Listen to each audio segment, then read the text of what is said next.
Today we're talking about cross-cultural differences in business negotiations. How do you behave with different partners and avoid stepping on cultural landmines?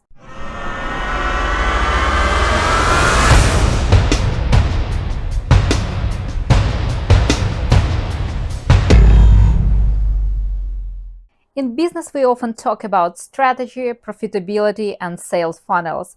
But there is another factor that can make or break any deal: culture. What's seen as a confidence in one country might be perceived as an aggression in another.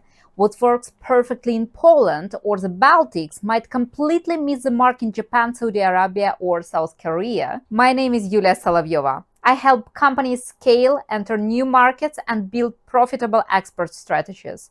Over the past 17 years, I work with teams across 45 countries, from Singapore to Saudi Arabia, from Spain to the United States. And believe me, being international is not about presenting in English.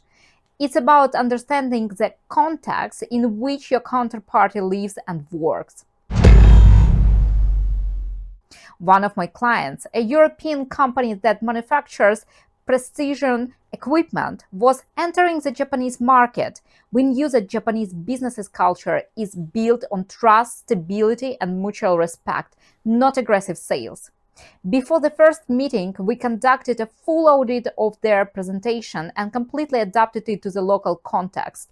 Instead of highlighting fast growth, we emphasized predictability, reliability, long-term warranties, and customer service. We also prepared them for local etiquette, not interrupting silence, not pushing for immediate decision, and respect people at the table. And it worked. A few weeks later, the Japanese side confirmed the contracts and specifically noted that out of dozens of offers, our clients was the best prepared for cooperation. Why? Because they didn't just offer a product, they showed cultural awarenesses. In the Middle East, especially in Saudi Arabia, negotiations often revolve around personal trust. Business decisions aren't made based solely on presentations, numbers, product specs. The human factor is key. Before any contracts, terms, and discussion about that, potential partners want to understand behind the company what values they hold, what makes a decision, and what their approach to relationship is. That's why the first meeting often begins with coffee or tea and informal conversations about vision, values, philosophy. If the stage is skipped, the deal may stall even before started. You should invest into the relationship, showing openness. It will give you a chance to make a deal successful. Another client of ours met with major B2B partners in Germany. They brought bold ideas, strong storytelling, and sleek design, but the German team remained reversed. Their feedback: it's interesting, but where is the plan? Where is the budget? The implementation timeline? In German business culture, credibility depends on structure, sequencing, and risk management. If there is no plan, there is no trust. We worked with the client to revise their approach and presentations. At the next meeting, they opened the presentation with a slide of implementation stages, with the timelines and responsible persons. The tone of the discussion changed completely. For example, French business culture values ideas, but it's extremely sensitive to tone and delivery. If you come across as too aggressive, interrupt, or push too hard for a decision, it can trigger resistance. The French want strong arguments without the hard sell.